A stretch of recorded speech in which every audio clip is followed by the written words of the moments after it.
कहानी का पूरा आनंद लेने के लिए इसके पिछले भाग को सुनना बिल्कुल भी मत भूलिएगा। उसका प्लेलिस्ट का लिंक मैं आपको डिस्क्रिप्शन बॉक्स पर दे दूंगी और साथ में कमेंट बॉक्स में पिन भी कर दूंगी, तो आप वहां से भी जाकर सुन सकते हैं। साहिल ने टीवी ऑन किया तो स्क्रीन पर न्यूज़ एंकर बैंकिंग न्यूज़ दे रहे थे कि शहर के जाने माने बिजनेसमैन विक्रम चौधरी के दिल का दौरा पड़ने से मौत हो गई। साहिल को ये न्यूज़ देखकर कोई हैरत नहीं हुई, बल्कि वो सोफे पर बैठकर न्यूज़ एंकर की बात सुनने लगा। टीवी स्क्रीन पर विक्रम चौधरी का घर दिखाया जा रहा था, जिसके बाहर मीडिया के लोग खड़े हुए न्यूज़ दे रहे थे। इस वक्त हम विक्रम चौधरी के बंगले के बाहर हैं। हमें अंदर नहीं जाने दिया जा रहा है। सूत्रों के अनुसार हमें पता चला है कि पिछले कुछ दिनों से विक्रम चौधरी परेशान लग रहे थे। पिछले दिनों उनकी बेटी के साथ जो हुआ उसकी भी अभी पूरी तरह से जानकारी नहीं मिल पाई है। कुछ लोगों का कहना है कि अपनी शादी की रात विक्रम चौधरी की बेटी कहीं चली गई थी, तो कुछ लोगों का कहना है कि उनकी बेटी अंजलि का अपहरण हुआ था। लेकिन मामला क्या था ये साफ नहीं हो पाया है। और इसी बीच ये भी बताया जा रहा है कि विक्रम चौधरी पूरी तरह से दिवालिया हो चुके थे। उनका सारा बिजनेस डूब चुका था। यहाँ तक कि ये बंगला जो आप देख रहे हैं ये भी नीलाम होने वाला था। ये दोनों बातें उनके हार्ट फेल की अहम वजह बताई जा रही है। न्यूज़ एंकर और भी बहुत कुछ बता रही थी और साहिल के होठों पर मुस्कुराहट उभर आई। कहीं मॉम ये न्यूज़ ना देख ली। साहिल सोचते हुए कमरे से बाहर भागा, लेकिन अनामिका को न्यूज़ देखते देख साहिल वहीं सीढ़ियों पर रुक गया। आहट पर अनामिका ने सिर घुमाकर साहिल को देखा। साहिल ने अपनी मॉम की आंखों में बहुत से सवाल देख लिए थे। अनामिका फिर से न्यूज़ देखने लगी। साहिल चुपचाप सीढ़ियां चढ़कर ऊपर जाने लगा तो उसे अनामिका ने पुकारा। साहिल ने एकदम आंखें बंद कर ली। साहिल इधर आओ। साहिल आंखें खोलता है, घूमा और धीरे धीरे सीढ़ियों से नीचे उतर आया। तब तक अनामिका टीवी बंद कर चुकी थी। क्या है ये सब? अनामिका साहिल के सामने आते हुए बोली। क्या मॉम? अच्छा, आप इस न्यूज़ की बात कर रही हैं। अच्छा हुआ, यही होना चाहिए था विक्रम चौधरी के साथ।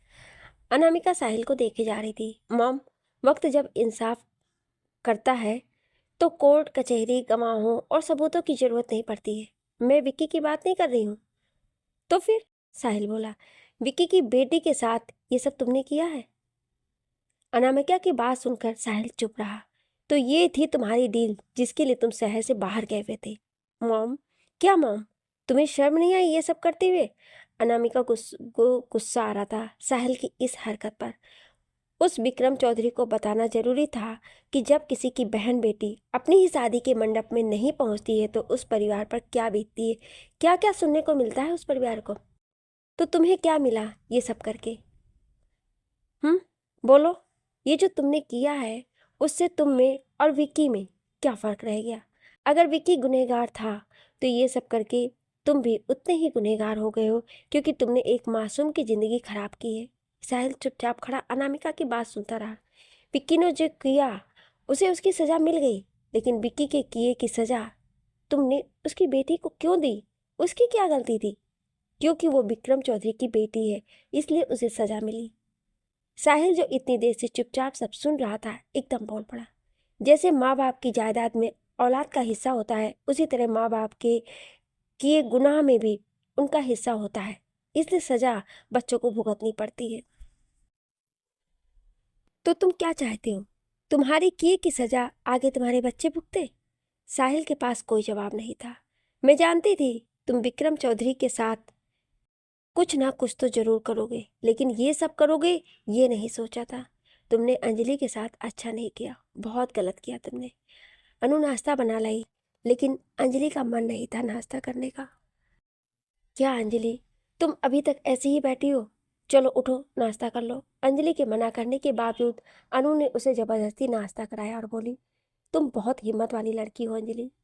पिछले दिनों जो कुछ भी हुआ वो अगर किसी और लड़की के साथ हुआ होता तो वो अब तक टूट चुकी होती और कोई गलत कदम उठा चुकी होती, लेकिन तुमने हर चीज को फेस टू फेस कबूल किया। बस अब थोड़ी सी हिम्मत और जुटा लो और अपनी जिंदगी एक नए सिरे से शुरू करो। सब कुछ नीलाम होने के बाद अनु अंजलि को अपने साथ ले आई थी और अब वो अंजलि को समझा रही थी। अनु की बात का असर था कि अंजलि जॉब ढूंढने निकल पड़ी। अब वो अपने पैरों पर खड़ी होना चाहती थी। उस दिन भी वो इंटरव्यू देकर लौटी थी कि अनु ने बताया कि कोई उससे मिलने आया है और गेस्ट रूम में इंतजार कर रहा है। तो अंजलि बैग वहीं रखकर गेस्ट रूम की तरफ चल दी। जी आप कौन? अंजलि बोली। मैं अनामिका। अनामिका? गौरी वर्मा की भाभी, अंजलि बड़बड़ाई। हाँ वही अनामिका, अनामिका बोली। आप बैठिए, अंजलि बामुश्किल बोली। कैसे आना हुआ आपका? तुमसे माफ़ी मांगने आई हूँ उस गलती की जो मेरे बेटे ने की। साहिल ने तुम्हारे साथ अच्छा नहीं किया। अब इन बातों का क्या फ़ायदा? जो होना था वो तो हो चुका है। जानती हूँ मैं, अगर नुकसान हो जाए तो बाद में उसकी भरपाई नहीं हो सकती, लेकिन मैं दिल से शर्मिंदा हूँ कि मेरे बेटे ने यह हरकत की है। अंजलि कुछ नहीं बोली। विकी ने जो किया उसकी सज़ा तुम्हें मिली। तुम्हारे साथ बहुत गलत हुआ है। मेरे डैड ने कुछ नहीं किया था, वो बेगुनाह थे। अंजलि एकदम बोली। आपके बेटे की सारी बातें सुनकर एक पल के लिए मुझे भी ऐसा लगा था कि मेरे डैडी गुनहगार हैं, लेकिन जब डैड ने मुझे सारी हकीकत बताई और उन्होंने मेरी कसम खाई, तब मुझे पता चला कि वो बेगुनाह है और कोई बाप अपनी बेटी की झूठी कसम नहीं खा सकता है। गौरी की मौत के बाद ये बात राज ही रह गई कि उसने खुदकुशी क्यों की थी।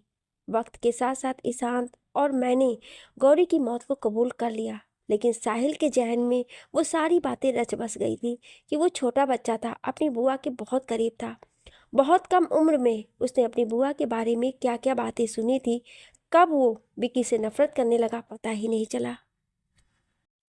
आपके बेटे ने मेरे साथ जो किया, मुझे इस बात की कोई शिकायत नहीं है। बस मैं ये चाहती हूँ जो इल्ज़ाम आपके परिवार ने मेरे डैडी पर लगाए हैं वो आप वापस ले लें। मेरे पास कोई सबूत नहीं है साबित करने के लिए कि मेरे डैडी बेगुनाह थे, लेकिन मैं जानती हूँ वो बेगुनाह थे। अब वो इस दुनिया में नहीं है और मैं नहीं चाहती कि उनके नाम पर किसी तरह का कोई दाग लगे। अंजलि रो पड़ी। प्लीज़। अनामिका ने अंजलि के हाथों को पकड़कर उसे गले से लगा लिया। मुझे विक्की से कोई शिकायत नहीं है। अंजलि को एक अच्छी जॉब मिल गई थी। काम से लगकर अंजलि बहुत हद तक संभल गई थी। अनामिका अंजलि से मिलने आती रहती थी। अनामिका चाहती थी कि अंजलि उसके साथ रहे, लेकिन अंजलि ने मना कर दिया था। उस दिन भी अनामिका अंजलि को समझा रही थी कि उसके साथ चले। बस अंजलि, अब मैं तुम्हारी एक नहीं सुनूंगी। जल्दी से कपड़े पैक करो फटाफट। लेकिन मैं ऐसे, बस कह दिया ना चलो तो बस चलो। आंटी जब इतना फोर्स कर रही है तो चली जाओ, अनु बोली। अंजलि ने हथियार डाल दिए और अनामिका के साथ उसके घर आ गई। ये इत्तेफाक था कि घर में घुसते हुए अंजलि का सबसे पहले साहिल से सामना हुआ। साहिल ने अनामिका के साथ अंजलि को देखा तो वो फोन पर बात करते हुए बाहर निकल गया, जबकि अंजलि के कदम अपनी जगह जम से गए थे। तुम रुक क्यों गई? आओ। अंजलि चुपचाप अंदर आ गई। अनामिका ने साहिल को विकी के बारे में सब बताया जो अंजलि ने बताया था, लेकिन साहिल विक्रम चौधरी को बेगुनाह मानने को तैयार ही नहीं था। आज बहुत दिनों बाद अनु और अंजलि अपने फेवरेट कॉफ़ी शॉप में बैठी कॉफ़ी पी रही थी कि तभी संजय किसी लड़की के साथ वहाँ आया था। अनु संजय को देखती थी, लेकिन अंजलि नहीं। संजय की तरफ अंजलि की पीठ थी। संजय ने भी उन दोनों को देख लिया था। अब हमें चलना चाहिए, बहुत देर हो गई है, अनु बोली और जल्दी से बिल पे करने के लिए वेटर को बुलाया। अरे इतनी जल्दी क्या है? कॉफ़ी तो पी लो, वो तो ऐसी ही रखी है। वेटर बिल ले आया। अनु ने बिल दिया और अंजलि का हाथ पकड़ती कॉफ़ी शॉप से बाहर आ गई। रुको तो सही, अंजलि कहती रही, लेकिन अनु उसका हाथ पकड़े चली जा रही थी। तुम मुझे वहाँ से इसलिए ले आई कि मुझे संजय को किसी और लड़की के साथ देखकर तकलीफ होगी? अंजलि ने शीशे में संजय को देख लिया था। अंजलि की बात पर अनु रुक गई। मेरे साथ जो कुछ हुआ उससे संजय का असली चेहरा तो मेरे सामने आ गया। अगर वो मुझसे सच में प्यार करता तो वो इस बुरे वक्त में मेरा साथ कभी नहीं छोड़ता। लेकिन तुम्हारी किडनैपिंग के बाद संजय ने तुम्हें ढूंढने के लिए रात दिन एक कर दिए थे। वो तुम्हारे लिए बहुत परेशान रहता था। फिर संजय एकदम कैसे बदल गया? सब पैसे का खेल है। उसे मुझसे नहीं, मेरी दौलत से मोहब्बत थी। अब मेरे पास कुछ नहीं बचा तो उसकी मोहब्बत भी खत्म। सर, आपने ये फाइल कंप्लीट करने के लिए कहा था, ये कंप्लीट कर दी है। ओके।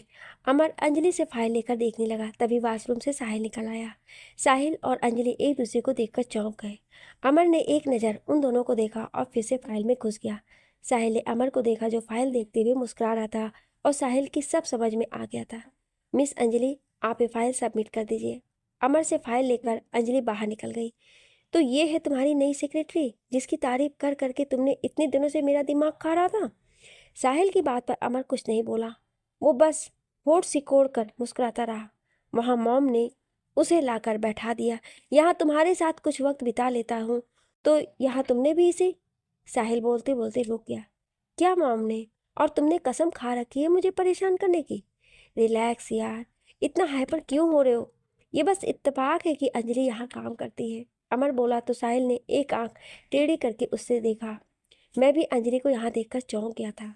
मिस्टर चौबे ने अंजलि को अपॉइंट किया है क्योंकि ये काम उन्हीं के अंडर होता है। अब ज़्यादा ना सोच, मैं तुझे अच्छे से कॉफ़ी पिलाता हूँ। अमर ने इंटरकॉम पर कॉफ़ी का ऑर्डर दिया। वो तीनों बैठे नाश्ता कर रहे थे। अंजलि ने साहिल की तरफ कोई ध्यान नहीं दिया, वो बस अपना नाश्ता करने में लगी रही। जबकि टेबल पर अंजलि को देखकर साहिल के माथे पर सिलवटें उभर आईं। तुम्हारे सिर का जख्म कैसा है अब? अनामिका बोली। अब तो ठीक है मॉम, बस निशान बाकी हैं। जख्म का सुनकर अंजलि का हाथ रुका, लेकिन उसने सिर उठाकर नहीं देखा। वो धीरे धीरे नाश्ता करती रही। साहिल ने देखा कि अंजलि का कोई रिएक्शन नहीं था, तो उसने गुस्से में कहा, भगवान करे जिसकी वजह से मेरे सिर पर ये चोट आई उसका भी सिर फूटे। अंजलि के गले में कुछ अटका और वो खांसने लगी। आराम से अंजलि, कोई जल्दी नहीं है। अनामिका ने पानी का गिलास अंजलि की तरफ बढ़ाया। मैं तो कहता हूँ उसके सिर में ऐसी चोट लगी कि डॉक्टर उसे टकली कर दे। साहिल अंजलि को गुस्सा दिलाने को बोला, लेकिन अंजलि कुछ नहीं बोली। हाँ, अनामिका जरूर बोल पड़ी। टकली कर दे मतलब? तुम्हारा एक्सीडेंट करने वाली क्या कोई लड़की थी? अंजलि ने एकदम अनामिका को देखा और फिर साहिल को। और क्या मॉम, वो लड़की ही थी। मैंने उसे बहुत करीब से देखा था। अंजलि की आंखों में बेचैनी देखकर साहिल मजे से बोला। खैर छोड़ो, अब ऐसा मत कहो, अनामिका बोली।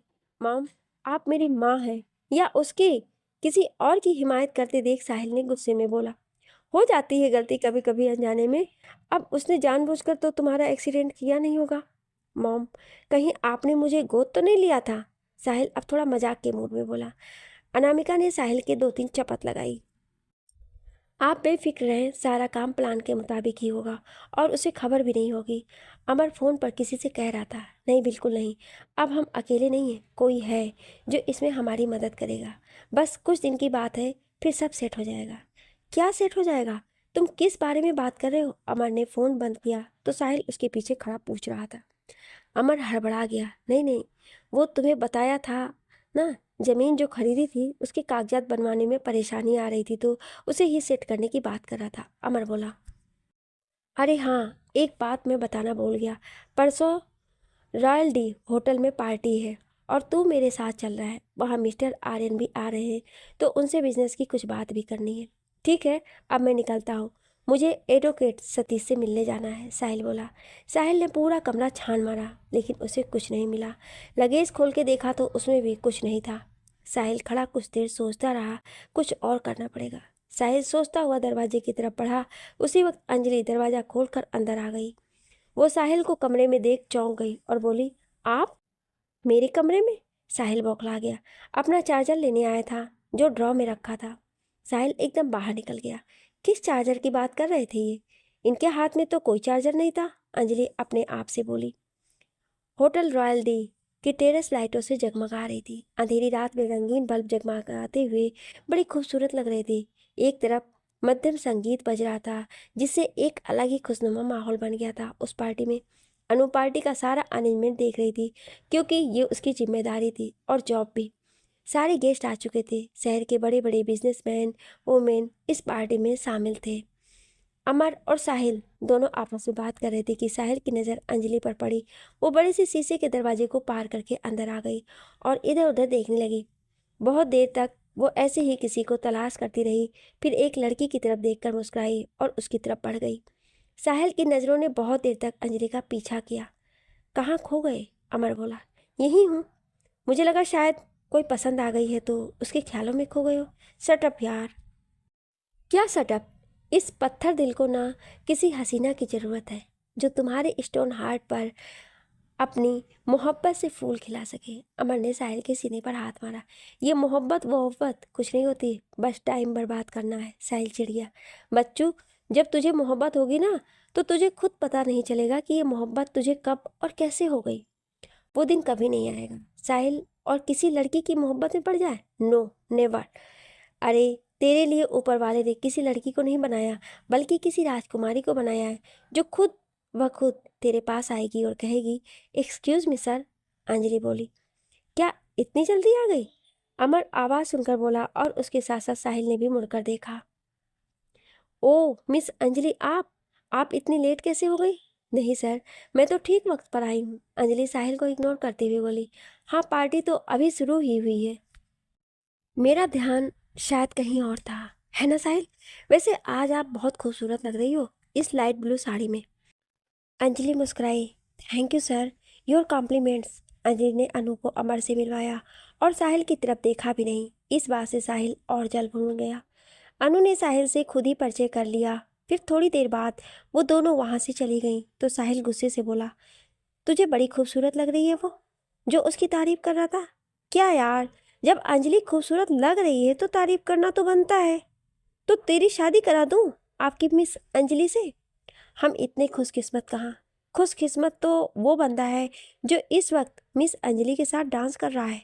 जहाँ म्यूजिक बज रहा था, अमर ने उधर इशारा किया। साहिल ने उधर देखा तो अंजलि किसी लड़के के साथ डांस कर रही थी।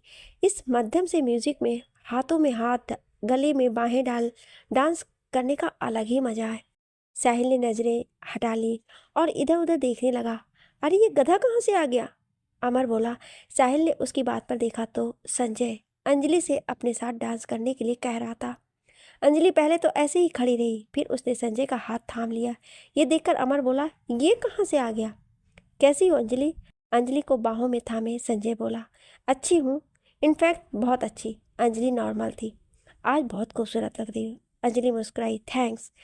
उधर अमर साहिल को अपना जूस का गिलास पकड़ाकर बोला, मैं अभी आता हूँ, हम अच्छे दोस्त बन सकते हैं अंजलि। संजय ने अंजलि के खूबसूरत चेहरे को देखा।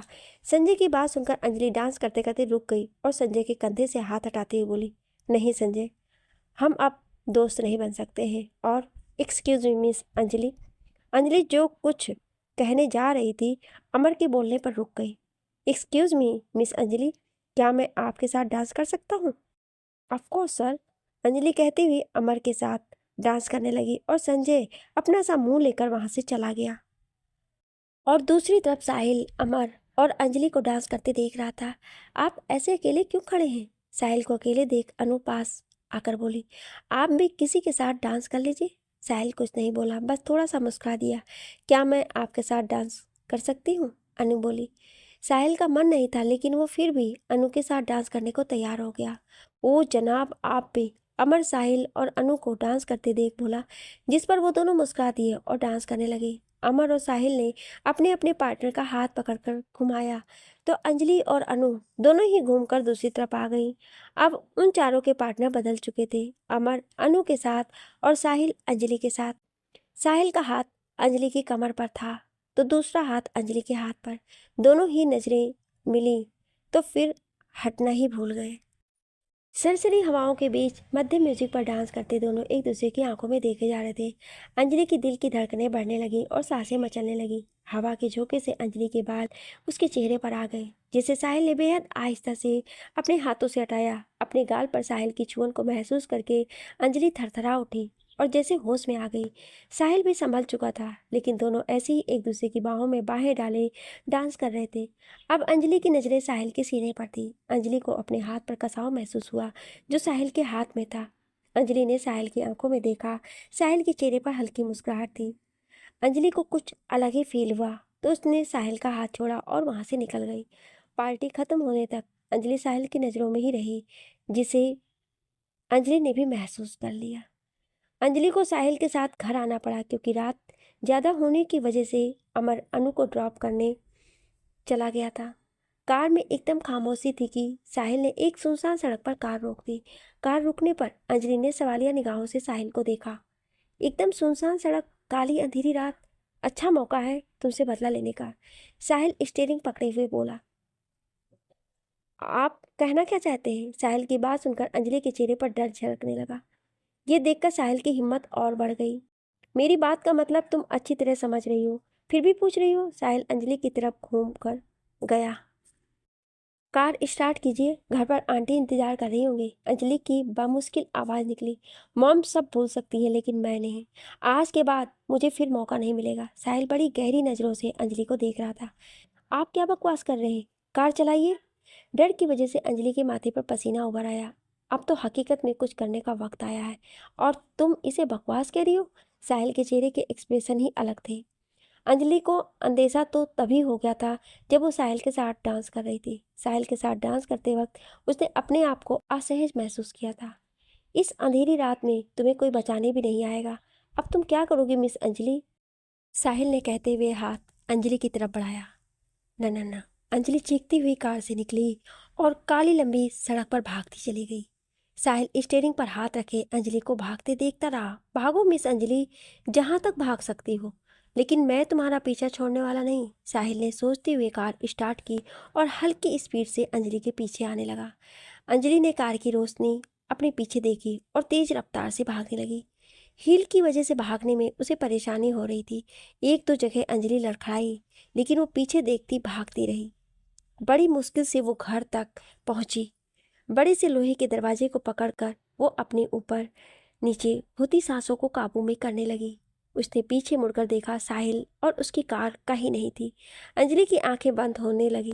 वो बड़ी मुश्किल से गेट तक आई और डोर बेल बजाने के लिए हाथ बढ़ाया। फिर वो जमीन पर गिरती चली गई। दरवाजा खुलते ही अनामिका ने गिरती हुई अंजलि को संभाला। अंजलि को अपने चेहरे पर कुछ सुप्ता हुआ महसूस आया तो उसने कसमसा कर आंखें खोल दी। सूरज की रोशनी जब आंखों में चुभी तो चेहरे के आगे हाथ करते हुए वो उठ बैठी। कितना दिन निकल आया है और मैं इतनी देर तक सोती रही। अंजलि बेड से उठ रही थी तो अनामिका चली आई। आप, कैसी तबीयत है तुम्हारी? मैं ठीक हूँ आंटी, मुझे क्या हुआ है? तुम रात दरवाजे की बेल बजाते हुए बेहोश हो गई थी। अनामिका की बात पर उसे रात वाली बात याद आ गई। उठते ही उसे लगा था कि उसने कितना भयानक सपना देखा है, लेकिन वो सपना नहीं था बल्कि हकीकत थी। मैं तो डर ही गई थी कि रात जब तुम बेहोश होते हुए मेरी बाहों में झूल गई थी, मेरी समझ में नहीं आ रहा था कि मैं अकेली क्या करूं। वो तो उसी वक्त साहिल आ गया और वही तुम्हें उठाकर यहाँ कमरे तक लाया। क्या हुआ था तुम्हें? अनामिका ने पूछा। साहिल का नाम सुनकर अंजलि ने अपनी आंखें बंद कर ली। कुछ नहीं आंटी, बस थकान की वजह से ब्लड प्रेशर लो हो गया था। मॉम, बाहर नीलम आंटी आई हैं, आपको बुला रही हैं। साहिल कमरे में आते हुए अंजलि को देखकर बोला। अंजलि ने भी साहिल को देखा और नफरत से नजरें फेर ली। मैं तुम्हारे लिए नाश्ता भेजती हूँ, अनामिका अंजलि से कहती बाहर निकल गई और साहिल खड़ा अंजलि को देखता रहा। अंजलि जानती थी कि साहिल खड़ा उसे ही देख रहा है, लेकिन अंजलि ने कोई रिस्पॉन्स नहीं दिया और खिड़की से बाहर देखती रही। कुछ देर बाद साहिल भी कमरे से बाहर निकल गया। तबीयत ठीक ना होने की वजह से वो आज 2 दिन बाद ऑफिस के लिए निकली थी। बिल्डिंग में घुसते ही उसे मनोहर अंकल मिल गए तो विक्रम चौधरी के लीगल एडवाइजर थे। अंकल आप यहाँ? मैं तुमसे ही मिलने आया था, तुमसे कुछ काम था, मनोहर अंकल बोले। जी बोलिए अंकल। विक्रम के बारे में मुझे न्यूज़ पर पता चला। मैं उन दोनों को एक प्रेस कॉन्फ्रेंस के लिए दूसरे शहर गया हुआ था। जो बात मैं तुम्हें बता रहा हूँ वो मैं तुम्हारे डैडी को बताना चाहता था, लेकिन मुझे बाहर जाना पड़ा और वक्त रहते मैं उन्हें बता नहीं पाया। खैर, बात यह है कि फिर मनोहर अंकल अंजलि को सारी बात बताते चले गए। अंजलि को अपने कानों पर यकीन नहीं हो रहा था। क्या तुम्हें ये बात पता थी? मनोहर अंकल ने पूछा। नहीं अंकल, मुझे तो इस बारे में आपसे पता चला। अंजलि शौक थी। खैर, जो होना था तो हो चुका। फिलहाल ये पेपर्स लो, मैं तुम्हें ये देने आया था। ये कैसे पेपर्स हैं अंकल? अंजलि ने पूछा। तुम्हारी अमानत है। विक्रम ने शहर के बाहर तुम्हारे नाम पर कुछ प्रॉपर्टी खरीदी थी। ये उन्हीं के पेपर्स हैं जो मैं तुम्हें देने आया था। अंजलि ने पेपर्स ले लिए और डैड को याद करके उसकी आंखें भर आईं। अंजलि बहुत देर तक पेपर्स हाथ में लिए रोती रही। मनोहर अंकल जा चुके थे। अंजलि ने अपने आंसू साफ किए और पेपर्स बैग में रखकर वापस मुड़ गई। उसने जल्दी से ऑटो किया और उसमें बैठ गई। अंजलि को यकीन नहीं हो रहा था कि कोई इतना कैसे गिर सकता है। आज के ज़माने में किसी पर भरोसा नहीं कर सकता। अंजलि सोचों में गुम थी कि ऑटो वाले ने उसे आवाज़ दी, मैडम आपकी मंजिल आ गई। अंजलि ने बैग से पैसे निकालकर ऑटो वाले को दिए और ऑटो से निकलती चली गई। ऑटो वाला बाकी के पैसे वापस करने के लिए उसे आवाज़ देता रह गया। लेकिन वो अपने होश में कहाँ थी। अंजलि बड़ा सा गेट पार करके गार्डन में पहुंची तो वहाँ कोई नहीं था। वो बड़ी सी लॉबी पार करके ड्राइंग रूम में आ गई, वहाँ भी कोई नहीं था। अंजलि ने चारों तरफ देखा लेकिन उसे कोई दिखाई नहीं दिया तो वो सोचती हुई सीढ़ियों के पास आ गई। ऊपर से बोलने की आवाज़ आ रही थी। अंजलि जल्दी जल्दी सीढ़ियाँ पार करके ऊपर आई। लंबी गैलरी में दाईं तरफ पहले कमरे का आधा दरवाज़ा खुला हुआ था जहाँ से बोलने की आवाज़ आ रही थी। अंजलि जल्दी से दरवाजे तक पहुंची और इससे पहले कि वो अंदर जाती अपने डैड का नाम सुनकर वो रुक गई। बोलने वाला बस बोले जा रहा था और अंजलि के सामने एक के बाद एक राज खुलते जा रहे थे। वो दंग रह गई थी अंदर से आती आवाज़ पर।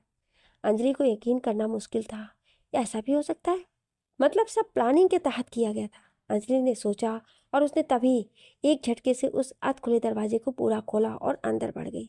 तो ये है तुम्हारी असलियत। आज एक के बाद एक तुम्हारे कितने राज मेरे सामने खुले हैं। मैंने सोचा था कि इत्तेफाक से ये सब हो रहा है, लेकिन ये सब तुम्हारी सोची समझी प्लानिंग थी। तुम धोखेबाज हो, मेरे डैड के कातिल हो। मैं तुम्हें नहीं छोड़ूंगी। मैं पूरी दुनिया के सामने तुम्हें एक्सपोज करूंगी।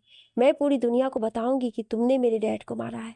अंजलि बोलते बोलते आगे बढ़ी, लेकिन तभी उसके सिर पर किसी ने कुछ मारा और उसकी आंखों के सामने अंधेरा छाने लगा और थोड़ी ही देर में अंजलि जमीन पर बेहोश पड़ी हुई थी। शाम से रात हो गई लेकिन अंजलि अभी तक नहीं आई थी। अनामिका बड़ा परेशान थी। वो अंजलि को देखने के लिए बार बार बाहर के चक्कर लगाती। रात के 10 बज चुके थे। साहिल सीटी बजाते हुए घर में दाखिल हुआ तो अनामिका बोल पड़ी, अंजलि अभी तक नहीं आई है साहिल। तो तो ये कि रात के 10 बज रहे हैं और अंजलि अभी तक घर नहीं आई है। मॉम, उसकी मर्जी है, चली गई होगी कहीं, और आप उसके लिए इतना परेशान ना हुआ करें। साहिल गुस्से में बोला। तुम गुस्सा क्यों कर रहे हो? वो सुबह की निकली हुई है और अभी तक उसकी कोई खबर नहीं है। तुम्हें परेशान नहीं होंगी क्या? मॉम, जब उसे आना होगा तो वो आ जाएगी, और अगर उसे नहीं आना होगा तो वो नहीं आएगी। साहिल ने आखिरी शब्द बहुत धीरे से बोले। मैं कुछ नहीं जानती साहिल, जाओ ढूंढो अंजलि को। रात के 11 बजे मैं उसे कहाँ ढूंढता फिरूं? साहिल भिन्ना गया। अंजलि हमारे साथ रहती है और वो हमारी जिम्मेदारी है, तो हमारा फर्ज बनता है कि हम उसका ध्यान रखें। अनामिका बोली। इसलिए तुम जाकर देखो कि वो कहाँ है। साहिल ने गुस्से में मोबाइल निकाला। इन मैडम की तीमारदारी में लगे रहो बस। कब निकली थी आपकी अंजलि घर से? साहिल ने पूछा। सुबह ऑफिस के लिए निकली थी। हेलो हेलो अमर, ये अंजलि तुम्हारे ऑफिस से कब निकली? साहिल ने अमर को फ़ोन किया। नहीं आई मतलब? अच्छा यार, ये अंजलि मैडम अभी तक घर नहीं आई हैं और मॉम परेशान हो रही हैं। ठीक है, जल्दी आ। साहिल ने फ़ोन ऑफ कर दिया। आपकी अंजलि मैडम आज ऑफिस पहुंची ही नहीं, अमर बता रहा था। ऑफिस नहीं गई? तो फिर गई कहाँ? ये सुनकर अनामिका और परेशान हो गई। थोड़ी देर में अमर आ गया। वो भी अंजलि का सुनकर परेशान हो गया। हो सकता है वो अनु के साथ हो। अनु को फ़ोन कर और पूछ उससे, अमर बोला। मेरे पास अनु का मोबाइल नंबर नहीं है, साहिल बोला। मेरे पास है, मैं करता हूँ। अमर ने जेब से मोबाइल निकाला और अनु को फ़ोन लगाया। अनु ने बताया कि वो आज अंजलि से ना मिल सकी और ना ही उससे फ़ोन पर बात हुई। तो ये लड़की चली कहाँ गई? अब साहिल भी परेशान हो गया। कहीं ये लड़की मेरी वजह से तो नहीं चली गई? साहिल ने पार्टी की रात होने वाली बात के बारे में सोचा। यहाँ ऐसे खड़े रहने से कुछ नहीं होगा, अनामिका बोली। बाहर जाकर देखो। अमर और साहिल दोनों ही अंजलि को ढूंढने निकल पड़े। हर गली, हर सड़क, हर कैफे, जहाँ जहाँ अंजलि के जाने की उम्मीद थी, उन दोनों ने अंजलि को वहाँ वहाँ ढूंढा, लेकिन अंजलि का कुछ पता नहीं चला। रात के 2 बज रहे थे। ये शहर ही ऐसा था कि यहाँ कभी रात होती नहीं थी। हर तरफ चहल पहल थी। ये लड़की कहाँ चली गई? ऐसे बिना बताए कोई जाता है क्या? साहिल का गुस्सा कम नहीं हो रहा था अंजलि के लिए। अगर उसे जाना था तो बता कर जाती। अमर ने साहिल को देखा और बोला, कहीं ये तुम्हारा काम तो नहीं? अमर के कहने पर साहिल ने उसे देखा। तुम कहना क्या चाहते हो? मेरे कहने का मतलब साफ है, कहीं तुमने अंजलि को फिर से किडनैप तो नहीं कर लिया? अमर साहिल को शक भरी निगाहों से देख रहा था। Shut up, just shut up. मैं क्यों उसे किडनैप करूंगा? और अगर करता भी तो तुमसे क्यों छिपाता? नहीं, मुझे लगा शायद वो बदला लेने का कीड़ा फिर से तुम्हारे दिमाग में बुदबुदाया हो। अमर की बात पर साहिल ने उसे घूरा। सोचने वाली बात है, आखिर अंजलि गई कहाँ? अमर सोचने लगा, कहीं अंजलि संजय से मिलने तो नहीं चली गई? साहिल ने कार चलाते हुए अमर को देखा। चल जल्दी, ये कार संजय की घर की तरफ मोड़। अंजलि पक्का वहीं होगी। अमर के कहने पर साहिल ने कार दूसरी तरफ मोड़ ली, लेकिन संजय का नाम सुनकर वो कुछ नहीं बोला, बस चुप रहा। पता नहीं क्यों उसे संजय का नाम सुनकर अच्छा नहीं लगा। रात के 3 बज रहे थे। कॉलोनी में चारों तरफ शांति थी। साहिल ने कार बंगले के गेट पर लाकर रोक दी। और दोनों कार से बाहर आ गए।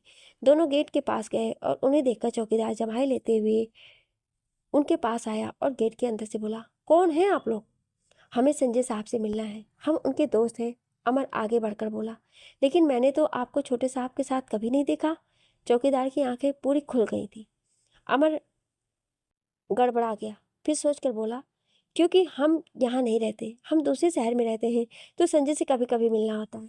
चौकीदार ने भवें चढ़ाकर फिर पूछा, तो इतनी रात को क्यों मिलने आए हो? दिन में भी तो आ सकते थे।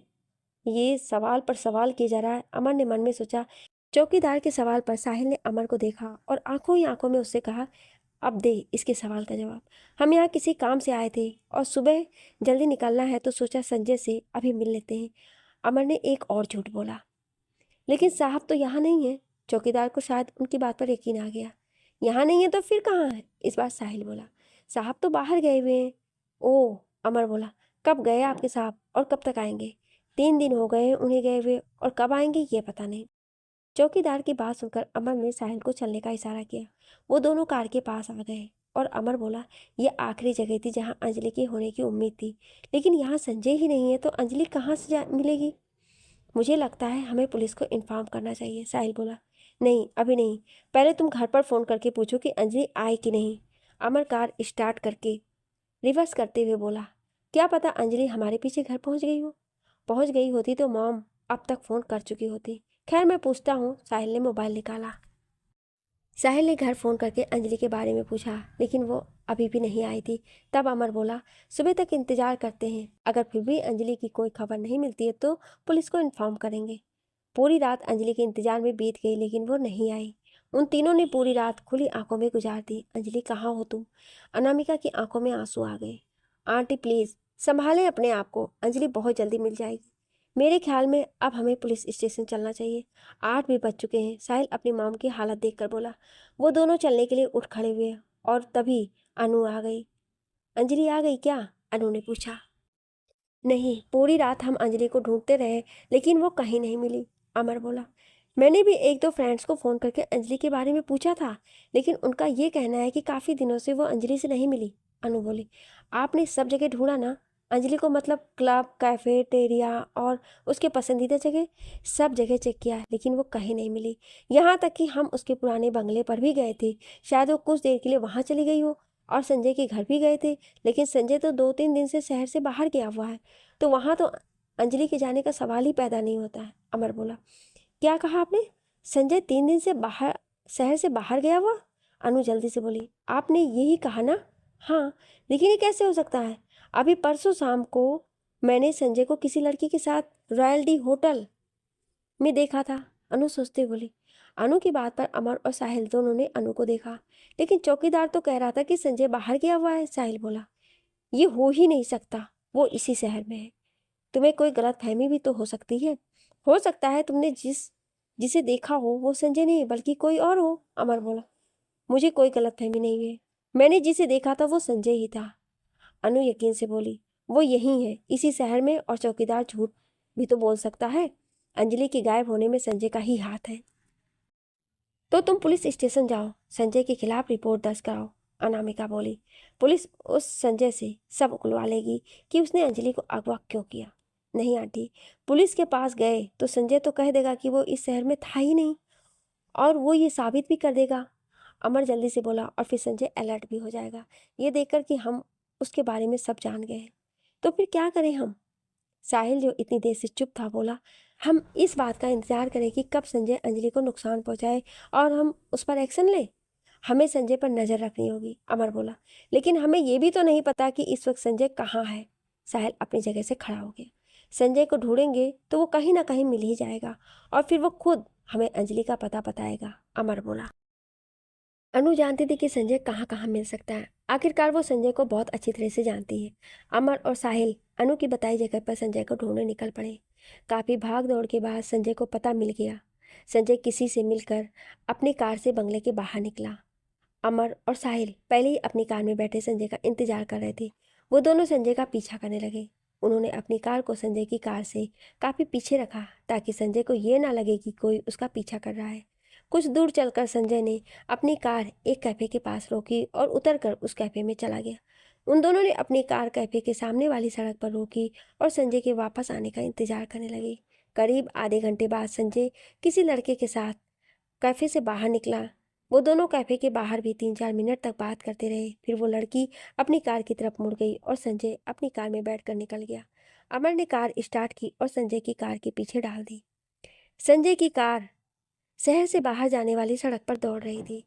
संजय ने कार एक सुनसान इलाके में रोकी जहां मुश्किल से 2-3 ही मकान थे और चारों तरफ झाड़ियां ही झाड़ियां थी और यहाँ बसावट अभी शुरू ही हुई थी। अमर ने कार ऐसी जगह रोकी कि संजय उनकी कार को देख ना सके। संजय ने कार से उतरकर इधर उधर देखा और एक मकान में चला गया। अंजलि यही है, साहिल बोला। तुमने देखा संजय कितनी सावधानी से अंदर गया। ये सुनसान इलाका है, इक्का दुक्का मकान है यहाँ और कोई आता जाता भी नहीं दिखाई दे रहा है, तो इससे अच्छी जगह तो और कोई हो ही नहीं सकती अंजलि को रखने की। मानना पड़ेगा इस संजय को, अमर बोला। अब क्या करें, तुम यहीं रुको, मैं अंदर जाता हूँ, साहिल बोला। लेकिन अगर अंजलि यहाँ ना हुई तो? संजय ने अंजलि को यहीं छिपा रखा है, मुझे यकीन है संजय अंदर अकेला नहीं होगा और होंगे और भी लोग होंगे अंदर। मैं भी चलता हूँ तुम्हारे साथ, अमर बोला। नहीं, तुम यहीं रुको और जैसा मैं कहता हूँ वैसा करो। मोबाइल है ना तुम्हारे पास? और साहिल अमर को सारी बात समझाने लगा कि उसे क्या करना है। हाँ, ये ठीक रहेगा, अमर बोला। साहिल कार से उतरा और अमर बोला, संभल कर। साहिल ने सिर हिलाया और वो मकान की तरफ बढ़ने लगा। साहिल ने दरवाज़ा खोला जो पहले से खुला हुआ था और अंदर बढ़ गया। वो एक लंबी गैलरी थी। उस गैलरी में आमने सामने 2 दरवाजे थे जो बंद थे। साहिल सावधानी से आगे बढ़ा और उन दरवाजों के पास रुक गया। एक दरवाजे के पीछे से बोलने की आवाज़ आ रही थी। साहिल अंदर होने वाली बातें सुनने लगा, लेकिन उसके कुछ समझ में नहीं आया क्योंकि आवाज़ बहुत हल्की थी। साहिल ने दूसरे दरवाजे को देखा जो अंदर से बंद था। कुछ सोचते हुए साहिल आगे बढ़ गया। गैलरी पार करके वो एक बड़े सहन में पहुंचा और उस सहन के सामने ही 2 दरवाजे थे और साइड में सीढ़ियां थी जो ऊपर जा रही थी। साहिल जल्दी से सामने पहुंचा। उसने देखा एक दरवाजे पे ताला लगा था और दूसरे दरवाजे की बाहर से संगल लगी थी। शायद अंजलि को यहीं बंद कर रखा हो। साहिल सोचता हुआ संगल लगे दरवाजे की तरफ बढ़ गया। उसने दरवाजे को छुआ और धीरे से संगल खोलने लगा ताकि आवाज़ ना हो। साहिल ने धीरे से दरवाज़ा खोला और अपना सिर अंदर देकर उस कमरे के चारों तरफ देखा और वहाँ एक कोने में उसे अंजलि दिखाई दी जिसके हाथ और मुंह किसी कपड़े से बंधे थे। आहट की आवाज़ पर अंजलि भी दरवाजे की तरफ ही देख रही थी। साहिल को देखकर अंजलि ने अपने हाथ पैर चलाए और बंधे मुंह से बोलने की कोशिश की। साहिल जल्दी से अंजलि की तरफ बढ़ा और उसका मुंह और हाथ खोला। अंजलि भी अपने आप को उस बंधे कपड़े से आज़ाद कराने लगी। अंजलि कुछ बोलना चाहती थी लेकिन साहिल ने उसे इशारे से बोलने से मना कर दिया। साहिल ने अंजलि को कंधे से पकड़कर उठाया और उसका हाथ पकड़कर बाहर निकलने लगा, लेकिन बाहर निकलने से पहले साहिल ने थोड़ा सा दरवाज़ा खोलकर देखा कि बाहर कोई है तो नहीं। बाहर एकदम शांति थी। साहिल ने अंजलि का हाथ पकड़ा और कमरे से बाहर निकलता चला गया। वो दोनों गैलरी के पास जाकर रुक गए। उन्हें किसी भी तरह से ये गैलरी पार करनी थी। साहिल ने अंजलि को चुप रहने का इशारा किया और धीरे से मेन गेट की तरफ बढ़ने लगे, लेकिन बीच में एक दरवाजे से अब भी आवाज़ें आ रही थी। उन दोनों ने धीरे धीरे आगे बढ़ते हुए दरवाजे को पार किया, लेकिन अंजलि का पैर किसी चीज़ से टकराया जिसकी आवाज़ सुनकर कमरे से एक आदमी बाहर आया और साहिल और अंजलि को देखकर वहीं से चिल्लाया, अरे लड़की भाग रही है, जल्दी आओ, उसके साथ कोई और भी है। उस आदमी को चिल्लाते देख अंजलि और साहिल दरवाजे की तरफ भागे। दरवाजे से बाहर निकलते हुए साहिल ने देखा उनके पीछे 3-4 लोग दौड़े चले आ रहे थे। पकड़ो उन्हें, ये दोनों भागने नहीं चाहिए वरना साहब हमारी जान ले लेगा, एक आदमी बोला। साहिल और अंजलि एक दूसरे का हाथ पकड़े झाड़ियों में भागे चले जा रहे थे। साहिल ने देखा अमर की कार वहाँ नहीं थी, मतलब वो जा चुका था। साहिल अंजलि का हाथ पकड़े दूसरी तरफ मुड़कर भागने लगा और वो 4 लोग भी उनके पीछे भागने लगे। साहिल और अंजलि भागे जा रहे थे कि तभी 2 लोग उनके आगे आकर रुके। उन दोनों को देखकर साहिल ने अपना रास्ता बदला और दूसरी तरफ मुड़कर भागने लगे, लेकिन वहां पर भी 2 आदमी उनके सामने आकर खड़े हो गए। उन चारों लोगों ने अंजलि और साहिल को चारों तरफ से घेर लिया। अंजलि ने डर कर साहिल का कंधा पकड़ा। तभी उनमें से एक आदमी ने गन निकाली और बोला, भागने की कोशिश मत करना वरना गोली मार दूंगा। साहिल और अंजलि चुपचाप खड़े चारों तरफ देखने लगे। वह आदमी गन लिए हुए साहिल और अंजलि के पास आया और साहिल के थप्पड़ मारते हुए बोला, बड़ा साड़ा बनता है तू, हमारी मेहनत पर पानी फेरना चाहता है। फिर उसने अपने साथियों से कहा, इन्हें पकड़कर वहीं ले चलो जहाँ से ये भागे हैं। उन चारों आदमियों ने साहिल और अंजलि को लाकर उसी कमरे में डाल दिया जहाँ से वो दो भागे थे। तभी उस गन वाले आदमी ने अपने साथी को इशारा किया और वो इशारा पाकर बाहर निकल गया। और फिर वो साहिल की जेब से उसका मोबाइल निकालते बोला, हमारे जाल से निकलना इतना आसान नहीं है बच्चे। और साहिल उन लोगों को गुस्से में देखने लगा। कुछ देर बाद उस आदमी के साथ संजय कमरे में आया, जिसे साहिल और अंजलि ने गुस्से में देखा। और संजय उन दोनों को देखकर मुस्कुराया, फिर अपने आदमी से बोला, इसका दूसरा साथी कहाँ है? साहब, ये तो अकेला था, हमने इसके साथ किसी और को नहीं देखा। अरे बेवकूफ़ों, इसका दूसरा साथी भी यहीं कहीं होगा, ढूंढो उसे। संजय गुस्से में बोला, ये दोनों तो एक दूसरे की परछाई हैं जो कभी अलग नहीं होते, जाओ ढूंढो उसे। संजय के कहते ही दो आदमी बाहर निकल गए। तो आखिर तुमने अंजलि को ढूंढ ही निकाला, लेकिन अब तुम दोनों यहाँ से जिंदा वापस नहीं जाओगे। साहिल कुछ नहीं बोला, वो बस संजय को गुस्से से देखता रहा। क्या करोगे तुम, बोलो? हम दोनों को भी मार डालोगे ना, जैसे तुमने मेरे डैड को मार डाला? अंजलि गुस्से से बोली और साहिल ने चौंक कर अंजलि को देखा। हाँ, मारा है मैंने तुम्हारे डैड को, और जो भी मेरे रास्ते में आएगा मैं उसे भी मार डालूंगा, फिर वो चाहे तुम हो या ये साहिल। लेकिन तुम बच नहीं पाओगे ये सब करके। अंजलि संजय को मारने के लिए आगे बढ़ी, लेकिन वहाँ खड़े आदमी ने अंजलि को पकड़ लिया। ए छोड़ उसे, छोड़। अंजलि को पकड़ते देख साहिल उस आदमी पर चिल्लाया, साहब पूरा एरिया देख लिया लेकिन कहीं कोई नहीं मिला, इसका कोई साथी नहीं है, वह आदमी बाहर से आते हुए बोला। और संजय ने उसकी बात सुनकर साहिल को देखा और बोला, ये बहुत चालाक है, जरूर इसने कुछ ना कुछ किया होगा। संजय कहकर सोचने लगा, इस जगह को जल्द खाली करो, यहाँ से सारा माल दूसरी जगह शिफ्ट करो, इन दोनों को यहीं बंद करो। संजय ने अपने आदमियों से कहा, मैं अभी आता हूँ, चलो जल्दी करो। संजय कहता बाहर निकल गया और वो आदमी साहिल और अंजलि को देखते हुए बाहर निकले और दरवाज़ा बंद करके उसकी सांगल लगा दी। साहिल और अंजलि दोनों ने एक दूसरे को देखा और फिर अंजलि दीवार से टेक लगाकर बैठ गई। साहिल ने कुछ दूरी पर बैठते हुए पूछा, ये तुम क्या कह रही थी कि तुम्हारे डैडी को संजय ने मारा है? हाँ, अंजलि रोने लगी, मुझे लगा था बिजनेस में लॉस की वजह से, डैड हार्ट अटैक की वजह से, लेकिन अंजलि बोलते बोलते रुक गई। दुनिया के सामने मेरे डैड के कत्ल को एक नॉर्मली मौत दिखाया गया है और ये सब संजय ने किया है। साहिल हैरान था अंजलि की बात सुनकर। उस दिन मैं ऑफिस के लिए निकली थी और मुझे वहाँ मनोहर अंकल मिले, फिर उन्होंने जो मुझे संजय के बारे में बताया उसे सुनकर मैं शॉक्ड थी। मैं संजय से मिलने उसके बंगले में गई, ये पूछने कि उसने ये सब क्यों किया, लेकिन वहाँ जाकर मुझे डैड के कत्ल का पता चला और फिर संजय के किसी आदमी ने मेरे सिर पर कुछ भारी चीज़ मारी और मेरी आंखों के सामने अंधेरा छा गया। उसके बाद मुझे कुछ याद नहीं। तुम्हारे मनोहर अंकल ने तुम्हें क्या बताया था और संजय ने तुम्हारे डैडी को क्यों मारा? साहिल ने पूछा। अंजलि ने साहिल को देखा और बोली, मैं ये समझती रही कि संजय मुझसे बहुत मोहब्बत करता है, लेकिन नहीं, उसे मुझसे नहीं मेरी दौलत से मोहब्बत थी। ये मुझे तब पता चला जब हमारा सब कुछ नीलाम हो गया। संजय को मेरी दौलत चाहिए थी और वो 50% शेयर जो डैड के नाम थे। मुझसे शादी करके संजय को ये दोनों ही मिल जाते। ये बात मुझे मनोहर अंकल ने बताई और ये भी बताया कि संजय ने अपने वकील से पेपर तैयार कराकर उस पर धोखे से विक्रम के साइन ले लिए थे। उन पेपर्स में क्या लिखा था? साहिल जो सारी बातें ध्यान से सुन रहा था बोला, वो बिजनेस के पेपर्स थे। अंजलि साहिल को देखकर बोली, संजय ने धोखे से सारा बिजनेस और शेयर अपने नाम करा लिया और बिजनेस को बढ़ाने के लिए जो कर्जा दोनों पार्टनर ने बैंक से लिया था वो कर्जा मेरे डैड के सिर डाल दिया। संजय जो चाहता था वो उसे मिल गया, तो फिर वो मुझसे शादी क्यों करता? उसने मुझसे शादी से इनकार किया, मुझे इस बात का गम नहीं था, लेकिन उसने मेरे डैड को धोखा दिया। इस बात से मैं बहुत हर्ट हुई और यही बात पूछने के लिए मैं संजय से मिलने उसके घर गई। जब मैं वहाँ पहुँची तो संजय किसी से कह रहा था, दुनिया इसे एक नॉर्मली मौत मानती है और हमेशा यही मानती रहेगी कि विक्रम चौधरी हार्ट फेल होने से मरा है। ये कोई नहीं जान पाएगा कि विक्रम चौधरी को मैंने मारा है। जो मुझे चाहिए था आज वो मेरे पास है। अंजलि के किडनैप के वक्त विक्रम चौधरी की बेहोशी का फ़ायदा उठाकर मैंने विक्रम चौधरी से सारे पेपर्स पर साइन करा लिए। उस वक्त उससे अच्छा मौका मुझे नहीं मिल सकता था ये सब करने के लिए। और जब विक्रम चौधरी को सारी सच्चाई का पता चला तो उसने मुझे धमकी दी और उसका मुंह बंद करने के लिए मुझे उसे मारना पड़ा और आखिर में मैं अपने प्लान में कामयाब हो ही गया। संजय की ये बात सुनकर मैं शॉक्ड रह गई थी और मैं गुस्से में कमरे के अंदर गई तो संजय मुझे देखकर बौखला गया। मैंने संजय से कहा था कि मैं उसका कच्चा चिट्ठा पूरी दुनिया को दिखाऊंगी। लेकिन मैं दुनिया के सामने संजय को बेनकाब कर पाती इससे पहले ही किसी ने मेरे सिर पर भारी चीज मारकर मुझे बेहोश कर दिया। फिर जब मुझे होश आया तो मैंने अपने आप को इस कमरे में पाया। मेरा मोबाइल भी मेरे पास नहीं था।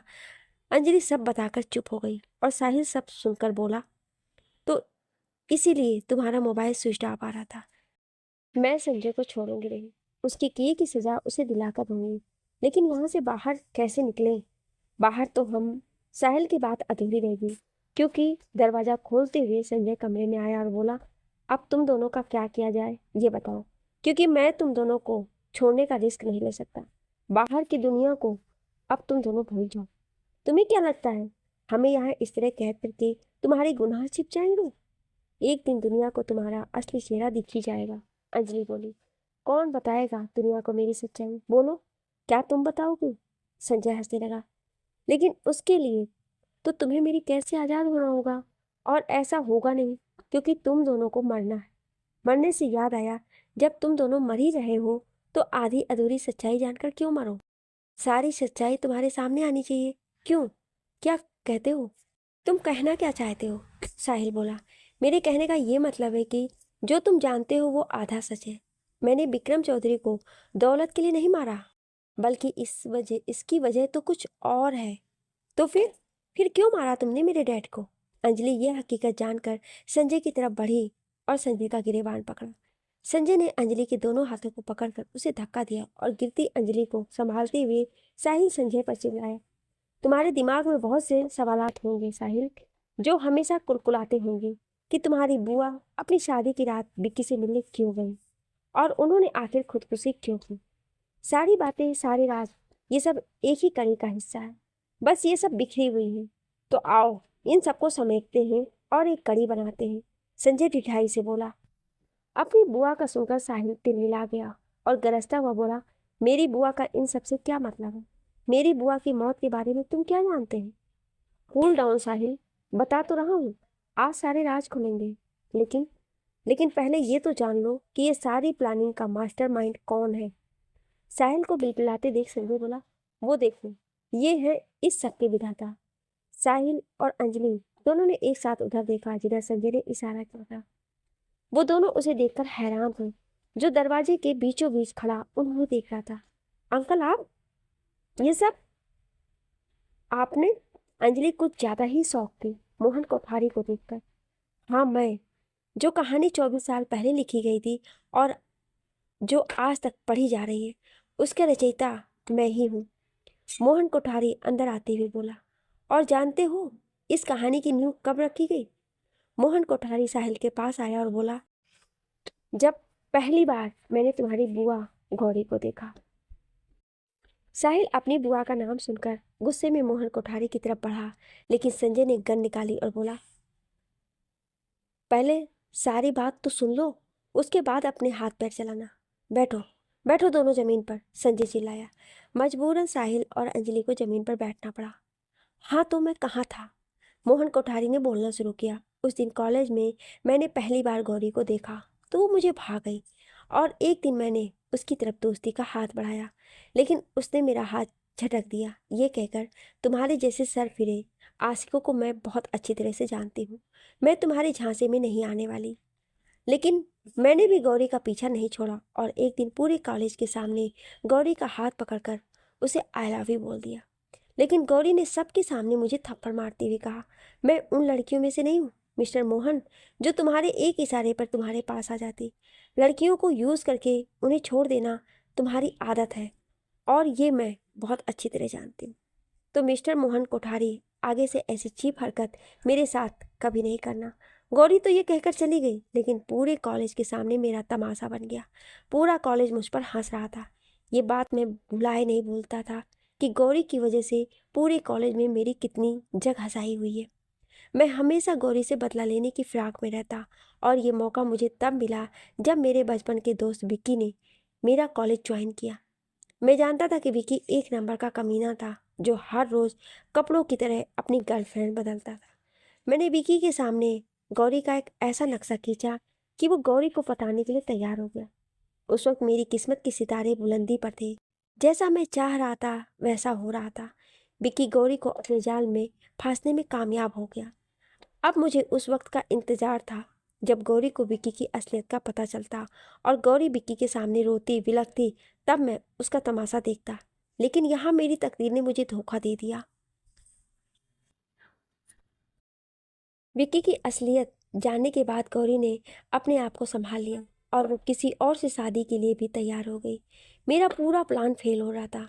मैं क्या करूं? मैं ये सोच रहा था कि विक्की ने बताया वो गौरी से सच में बहुत प्यार करता है और उसने अपने और गौरी के बीच होने वाली सारी बातें भी बताई। विक्की शहर छोड़कर जा रहा था, तभी मेरे दिमाग ने एक प्लान बनाया।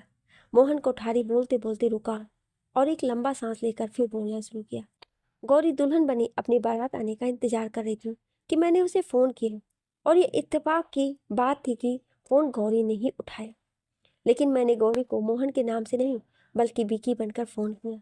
पहले तो गौरी ने मेरी बात सुनने से इनकार कर दिया, लेकिन फिर मैंने उसे उसके भाई की कसम दी तो वो बात करने के लिए तैयार हो गई। मेरी आवाज़ सुनकर उसने कहा था, विक्की ये तुम्हारी आवाज़ को क्या हुआ?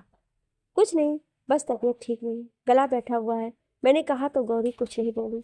शायद उसने मेरी बात पर यकीन कर लिया था। गौरी ने फ़ोन करने की वजह पूछी तो मैंने कहा, आज तुम्हारी शादी है गौरी, आज के बाद तुम मेरे लिए पराई हो जाओगी। मैं तुमसे एक बार मिलना चाहता हूँ गौरी, बस एक बार मुझसे आकर मिल लो। मेरी बात सुनकर गौरी गुस्से में बोली थी, तुम्हारा दिमाग तो ठीक है विकी, मैं दुल्हन बनी अपनी बारात के आने का इंतजार कर रही हूँ तो मैं कैसे आ सकती हूँ? और मैं तुमसे मिलने क्यों आऊँ जब हमारे बीच अब कुछ बचा ही नहीं? गौरी बस एक बार मुझसे आकर मिल लो वरना मैं मर जाऊंगा। मैंने कहा, तुम पागल हो गए हो क्या जो इस तरह की बात कर रहे हो? गौरी मेरी बात सुनकर बोली, अगर तुम मुझसे मिलने नहीं आई तो मैं खुदकुशी कर लूँगा और मेरी मौत की जिम्मेदार तुम होगी। मैंने सुसाइड नोट लिख भी लिया है और इसमें मैंने तुम्हें अपनी मौत का जिम्मेदार ठहराया। गौरी अगर तुम मुझसे मिलने नहीं आई तो उधर तुम्हारी डोली उठेगी और इधर मेरी अर्थी, और फिर तुम्हारी और तुम्हारे भाई की जो बदनामी होगी उसकी जिम्मेदार भी तुम ही होगी। मैंने गौरी को इमोशनल ब्लैकमेल किया। तुम ऐसा कुछ नहीं करोगे विक्की? गौरी मेरी बात सुनकर परेशान हो गई। फिर गौरी मुझसे मिलने आने के लिए तैयार हो गई। वो नहीं चाहती थी कि उसकी वजह से उसके भाई की बदनामी हो। गौरी मेरी बताई जगह पर मुझसे मिलने आई। वो दुल्हन बनी खड़ी बड़ी खूबसूरत लग रही थी, लेकिन विक्की की जगह मुझे देखकर वो सब समझ गई और मेरे इरादों को भी वो भांप गई। इससे पहले कि गौरी भागती मैंने उसे पकड़ लिया। वो चीखती रही, चिल्लाती रही, लेकिन मैंने उसे नहीं छोड़ा। फिर गौरी ने मेरे हाथ पर बहुत जोर से काटा और वो दरवाजे से निकलकर भागती चली गई। मैं भी गौरी को पकड़ने के लिए उनके पीछे भागा, लेकिन गौरी बहुत आगे निकल चुकी थी।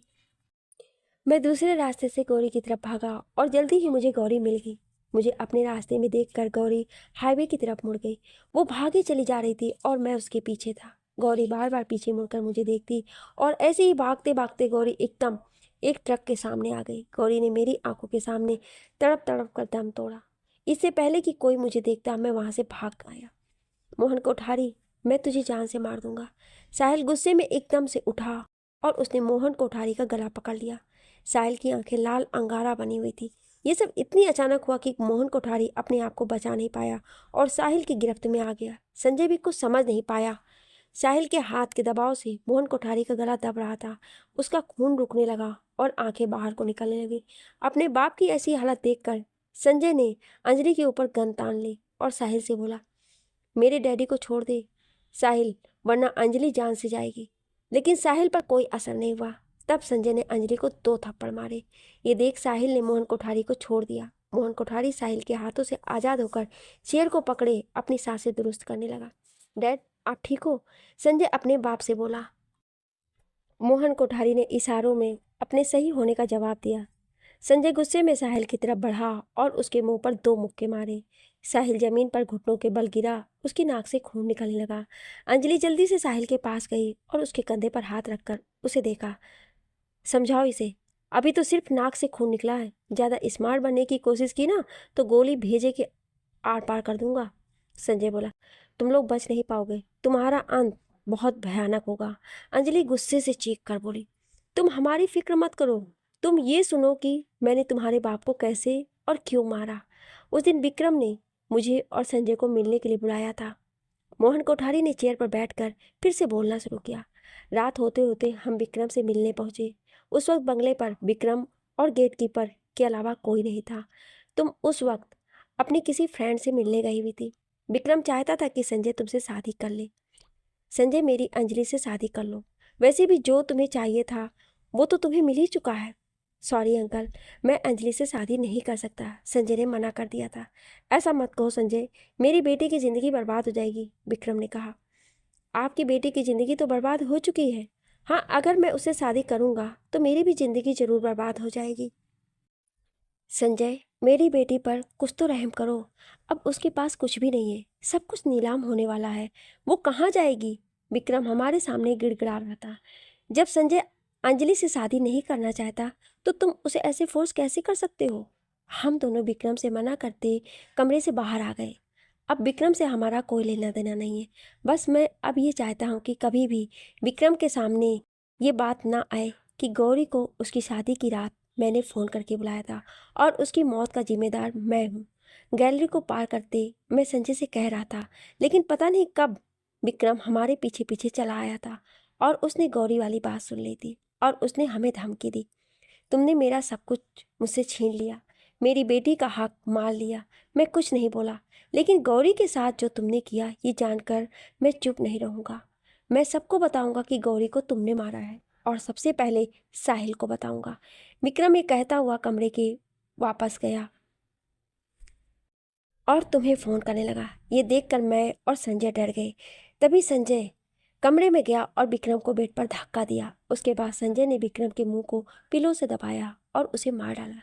विक्रम की मौत को नेचुरली दिखाने के लिए हमने गेटकीपर को मोटी रकम देकर खरीद लिया और गेटकीपर ने सबको यही बताया कि विक्रम चौधरी का हार्ट फेल हो गया है, और सबने यकीन भी कर लिया क्योंकि विक्रम की तबीयत खराब होते सबने देखी थी और सब जानते थे कि वो दिल का बीमार है।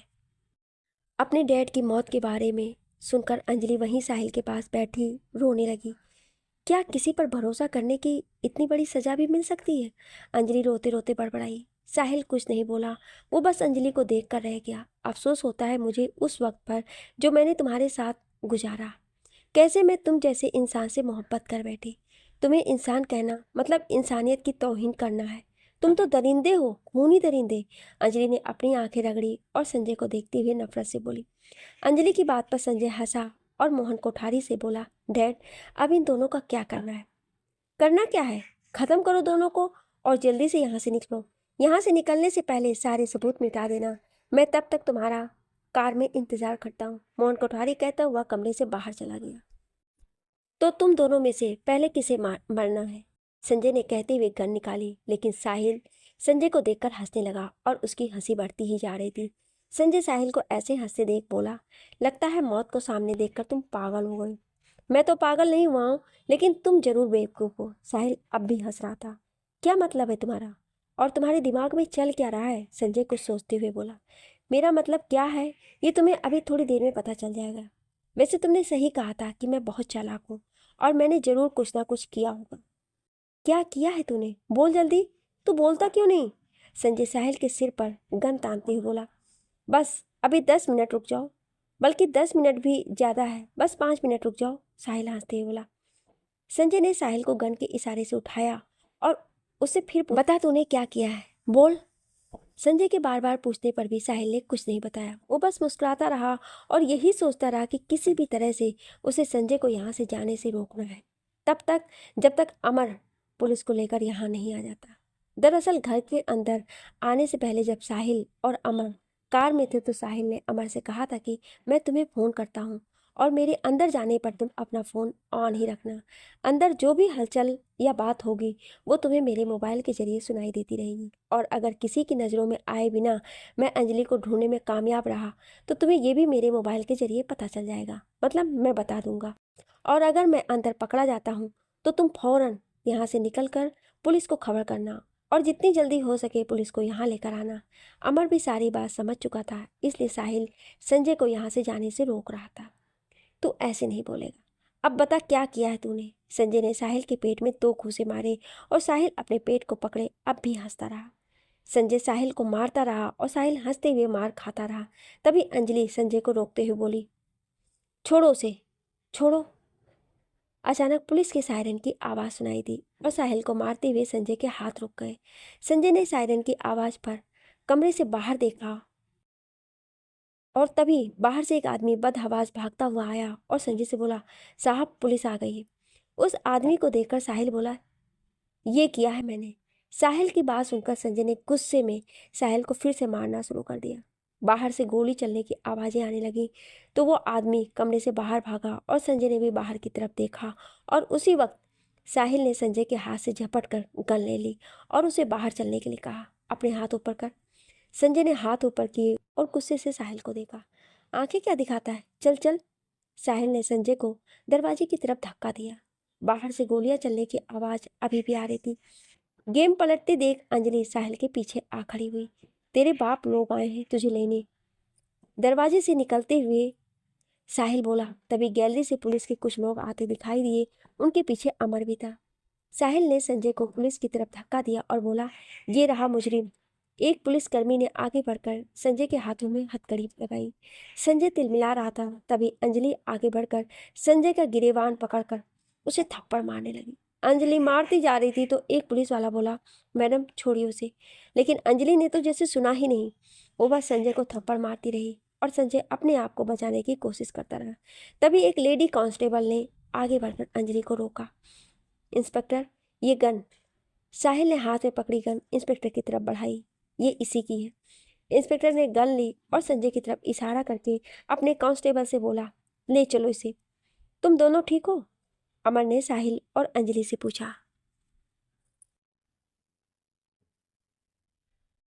अंजलि ने इशारे से कहा, जबकि साहिल बोला, इतनी देर से क्यों आए?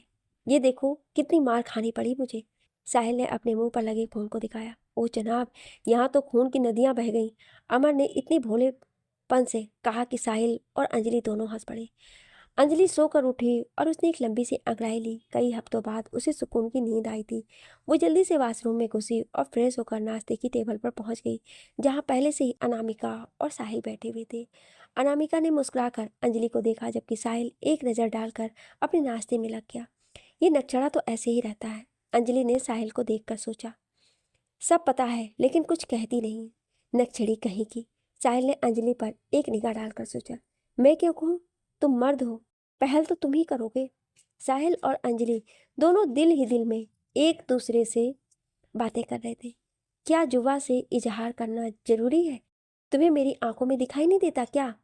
तुम्हारी आंखों में अपने लिए मोहब्बत दिखाई देती है मुझे, लेकिन मैं तुम्हारी जुबान से सुनना चाहती हूँ। हर लड़की की यही प्रॉब्लम होती है कि तुम अपनी जुबान से इजहार करो। जाओ, मैं नहीं करता। साहिल ने टोस्ट खाते हुए अंजलि को देखा। तो मत करो, मैं कौन सा तुम्हारे पैर पड़ रही हूँ? अंजलि ने साहिल को देखा, फिर अपनी प्लेट में झुक गई। कल से हर न्यूज़ चैनल पर बस एक ही खबर दिखा रहे हैं कि संजय कोठारी पर विक्रम चौधरी का कत्ल और धोखाधड़ी का आरोप साबित हुआ और उसे उम्र कैद की सजा सुनाई गई। अनामिका बोली, इंसान को अपने कर्मों की सजा इसी दुनिया में मिलती है। बस किसी को जल्दी मिल जाती है तो किसी को देर से। सही कह रही हो अंजलि। फिर तुम दोनों ने भाग दौड़ भी तो इतनी की थी संजय को सजा दिलवाने के लिए। अनामिका के कहने पर दोनों ने एक दूसरे को देखा। पिछले 3 महीनों से अंजलि और साहिल संजय को सजा दिलाने में लगे थे। जब भी केस की तारीख आती तो वो दोनों साथ में कोर्ट जाते। गेट कीपर भी पुलिस के हत्थे चढ़ चुका था, जिसने सारी सच्चाई उगल दी थी। संजय के खिलाफ पुख्ता सबूत थे जो उसे सजा दिलाने के लिए काफ़ी थे। उस दिन जब अमर के साथ पुलिस आई तो संजय के आदमियों ने पुलिस पर फायरिंग की। पलटकर पुलिसकर्मियों ने भी उन गुंडों पर फायरिंग की, जिसमें मोहन कोठारी और कुछ गुंडे एनकाउंटर में मारे गए। अंजलि और साहिल दोनों ही संजय को उसके किए की सजा दिलाने में कामयाब हुए और इसी बीच वो दोनों कब एक दूसरे के करीब आ गए पता ही नहीं चला। दोनों एक दूसरे से मोहब्बत करते थे और ये बात दोनों जानते थे, मगर दोनों ही एक दूसरे से कुछ कहने को तैयार नहीं थे। शायद दोनों का ईगो बीच में आ रहा था। साहिल ने अमर और अनु को डिनर पर बुलाया था। वो एक छोटी सी पार्टी थी जिसमें सिर्फ 5 लोग शामिल थे। सभी डिनर करके गार्डन में बैठे ठंडी हवा का मजा ले रहे थे। सर्दियाँ शुरू हो रही थी तो सभी इस मौसम की पहली हल्की फुल्की ठंडक का मजा लेकर मस्ती करने लगे। अनामिका गर्मा गर्म कॉफ़ी ले आई। मग से उठती भाप के साथ कॉफ़ी पीने का अलग ही मज़ा है, अमर बोला और सभी ने सहमत के साथ अपना सिर हिला दिया। तभी अचानक अमर ने अपना मग टेबल पर रखा और अंजलि के सामने घुटनों के बल बैठकर बोला, अंजलि क्या तुम मुझसे शादी करोगी? अमर की बात पर सब हक्का बक्का हो गए। बहुत देर तक तो अंजलि ऐसे ही सकित बैठी रही। फिर उसने सामने देखा, साहिल उसे ही देख रहा था। अमर ने अंजलि से फिर पूछा, लेकिन अंजलि अब भी कुछ नहीं बोली। अमर कुछ पूछ रहा है अंजलि, उसे जवाब दो, अनु बोली, लेकिन अंजलि चुप रही। क्या सोच रही हो अंजलि? अमर जैसा लड़का तुम्हें कहीं नहीं मिलेगा, अनामिका बोली। और साहिल ने अपनी मॉम को देखा। मैं क्या बोलूँ आंटी, ऐसे एकदम कैसे जवाब दे दूँ? अंजलि के चेहरे पर परेशानी साफ दिखाई दे रही थी। अरे हाँ बोल दे, और क्या बोलना है। देख अंजलि, अमर को तो तू इतने महीनों से जानती है, अच्छा खासा बनता है। क्या तुझे अमर से कोई कमी नजर आती है? अनु बोली। लेकिन लेकिन क्या? अनामिका ने अंजलि की बात काटी। स्मार्ट है, खूबसूरत है, वेल एजुकेटेड है, खाता कमाता है, और क्या चाहिए तुम्हें? अपनी इतनी तारीफ पर अमर शर्मा गया। सभी कुछ ना कुछ बोल रहे थे, बस साहिल ही चुपचाप बैठा सबको देख रहा था। अब तू कुछ बोलेगी भी? अनु, मैं मुझे सोचने का वक्त दो, अंजलि बोली। ठीक है, दिया तुम्हें वक्त, अमर खुशी से बोला। मुझे सुबह तक बता देना। सुबह तक? अंजलि चिल्लाई। हाँ, सुबह तक मुझे जवाब चाहिए, अमर बोला। अंजलि ने साहिल को देखा और बोली, सुबह तुम्हें जवाब मिल जाएगा। अंजलि की बात पर साहिल ने उसे देखा और अंजलि खाली मग की ट्रे लेती उठ खड़ी हुई और किचन की तरफ मुड़ गई। साहिल की नजरों ने दूर तक अंजलि का पीछा किया। अंजलि किचन से बाहर आ रही थी कि दरवाजे में ही साहिल ने उसका रास्ता रोक लिया। अंजलि ने साहिल को देखा और एक साइड से निकलना चाहा, लेकिन साहिल ने दरवाजे के बीचों बीच खड़े होकर अपने दोनों हाथ इधर उधर चौखट पर रख लिए। साहिल की इस हरकत पर अंजलि उसे देखती रही। तो तुम अमर से शादी करोगी? इसमें बुराई क्या है? कर भी सकती हूँ, साहिल की आंखों में देखकर अंजलि बोली। तुम ऐसा कैसे कर सकती हो? प्यार मुझसे और शादी अमर से? साहिल धीरे से चीखा ताकि बाहर आवाज ना जाए। आपसे प्यार? किसने कहा कि मैं आपसे प्यार करती हूँ? अंजलि की बात पर साहिल को गुस्सा आया और उसने अंजलि को दरवाजे से लगाकर उसकी चारों तरफ अपनी बाहों का घेरा बनाया। मैंने देखा है तुम्हारी आंखों में अपने लिए प्यार, लेकिन कभी तुमने मेरी आंखों में भी देखा है? अंजलि ने साहिल की आंखों में देखा और बोली, आपकी आंखों में तो मैं ही दिख रही हूँ, दोनों आंखों में इतनी सी। मैं मजाक नहीं कर रहा हूँ, समझी? साहिल ने अंजलि के दोनों कंधों को थाम लिया। क्या मेरी आंखों में तुम्हें अपने लिए मोहब्बत दिखाई नहीं देती? बोलो। अंजलि बस साहिल की आंखों में देख ही गई और कुछ नहीं बोली। बहुत मोहब्बत करता हूँ तुमसे, और इसका सबूत ये है। साहिल ने अपनी उंगली से बारीक सी रिंग निकाली और अंजलि की उंगली में पहना दी। अंजलि अपनी उंगली में पड़ी उस बारीक सुनहरी रिंग को देखे गई। अब तुम मेरी हो गई हो, क्या अब कोई और सबूत चाहिए तुम्हें मेरी इस मोहब्बत का? साहिल बोला तो अंजलि ने उसकी आंखों में देखा। हमें अब और कोई सबूत नहीं चाहिए, क्योंकि जो हम देखना चाहते थे वो हमने देख लिया, अमर अंदर आते हुए बोला। उसके पीछे अनामिका और अनु भी थी। देखना चाहते थे मतलब? साहिल अमर की तरफ घूम गया। मतलब हम सब तुम दोनों को एक होते देखना चाहते थे, इस बार अनामिका बोली। लेकिन अभी थोड़ी देर पहले ये अमर शादी। साहिल की बात अधूरी रह गई। वो सब तो एक नाटक था तुम दोनों को मिलाने का। इश्क छुपाए नहीं छुपता जनाब, और हम जानते थे कि तुम दोनों एक दूसरे से प्यार करते हो, लेकिन कोई किसी से कुछ कहता नहीं था। बस इसीलिए ये प्रपोज का नाटक करना पड़ा। और अंजलि, तुम क्या कह रही थी कि सोच कर जवाब दोगी? मेरी प्यार पर डाका डालने चली थी तुम? अनु बोली। क्या? तुम दोनों?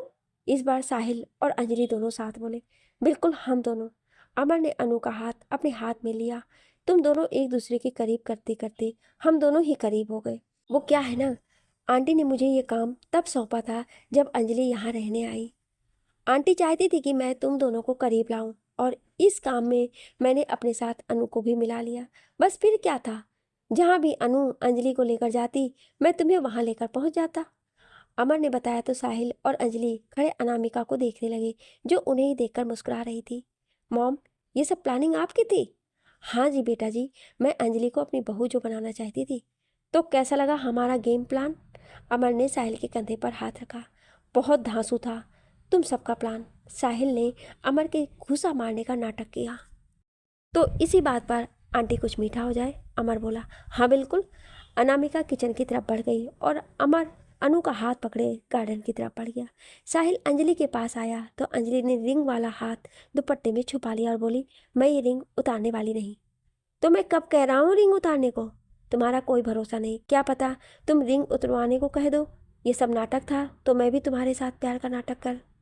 साहिल ने अंजलि के होठों पर उंगली रख दी और उसकी आंखों में देखता हुआ बोला, बेफिक्र रहो, तुम्हारा हाथ थामा है तो जिंदगी भर साथ निभाऊंगा। और अंजलि ने साहिल की आंखों में देखते हुए मुस्कुराकर अपने होठों से साहिल की उंगली हटाई और उसका हाथ थाम लिया, जिसे साहिल ने भी अपने दूसरे हाथ से मजबूती से थाम लिया।